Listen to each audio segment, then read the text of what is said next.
నిన్నటి వరకు బంగారం కొనాలంటే భయపడ్డారా? అయితే ఈ రోజు మార్కెట్ ఇచ్చిన షాక్ చూస్తే మీరు అస్సలు నమ్మలేరు. ఒక్క రోజులోనే ₹1000 దిగొచ్చిన గోల్డ్ రేట్లు. వెండి అయితే మరింత భారీగా పడిపోయింది. ప్రస్తుతం 10 గ్రాముల బంగారం ధర ఎంతుందో తెలుసా? మరి ఈ తగ్గుదల వెనుక అసలు కారణాలేంటో ఇప్పుడు తెలుసుకుందాం. పసిడి ప్రియులకు, ముఖ్యంగా పెళ్లిళ్ల సీజన్లో నగలు కొనుగోలు కోసం ప్లాన్ చేసుకుంటున్న మధ్యతరగతి కుటుంబాలకు ఇది నిజంగానే ఊరటనిచ్చే వార్త. గత కొన్ని రోజులుగా ఆకాశమే హద్దుగా దూసుకెళ్లిన పసిడి రేట్లు బుధవారం ఉదయం ట్రేడింగ్ ప్రారంభం కాగానే ఒక్కసారిగా కుప్పకూలాయి.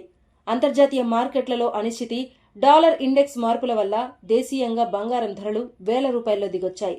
అసలు బంగారం ధరలు ఎందుకు ఇలా దిశమార్చుకున్నాయి? దీనికి ప్రధానంగా 3 కారణాలున్నాయి.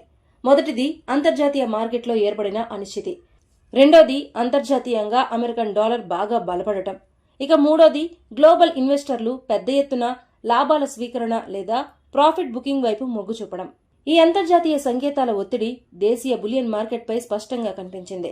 ఇప్పుడు తాజా ధరలు చూసుకుంటే 24 క్యారెట్ల 10 గ్రాముల మేలిమి బంగారంపై 4300 మేర భారీగా పడిపోయి ప్రస్తుతం ₹1,48,860 వద్ద కొనసాగుతోంది. ఇంత తక్కువ సమయంలో ఈ స్థాయిలో ధర తగ్గడం చాలా అరుదు అని నిపుణులు అంటున్నారు. ఇక ఆభరణాల తయారీకి వాడే 22 క్యారెట్ల బంగారం ధరపై ₹3,950 తగ్గి ప్రస్తుతం ₹1,36,450 వద్ద స్థిరపడింది. కేవలం బంగారం మాత్రమే కాదు, ఇటు వెండి మార్కెట్ కూడా ఇన్వెస్టర్లను ఆశ్చర్యానికి గురిచేసింది. బుధవారం ట్రేడింగ్ లో ఒక్కరోజే కిలో వెండి ధరపై ఏకంగా 10,000 వరకు మార్కెట్ ఒత్తిడి కారణంగా తగ్గింది. ఈ భారీ పతనం తర్వాత ప్రస్తుతం కేజీ వెండి ధర ₹2,60,000 చేరుకుంది. అయితే నిపుణుల ప్రకారం ఇది తాత్కాలిక మార్కెట్ ఒత్తిడి మాత్రమే కావచ్చని చెప్తున్నారు.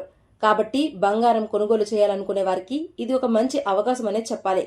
మరి ఈ ధరల తగ్గుదలపై మీ అభిప్రాయం ఏంటో కింద కామెంట్ చేయండి. ఇలాంటి డైలీ గోల్డ్ రేట్స్ అప్డేట్స్ కోసం ఏషియానెట్ న్యూస్ తెలుగు ఛానల్ ని సబ్స్క్రైబ్ చేసుకోండి.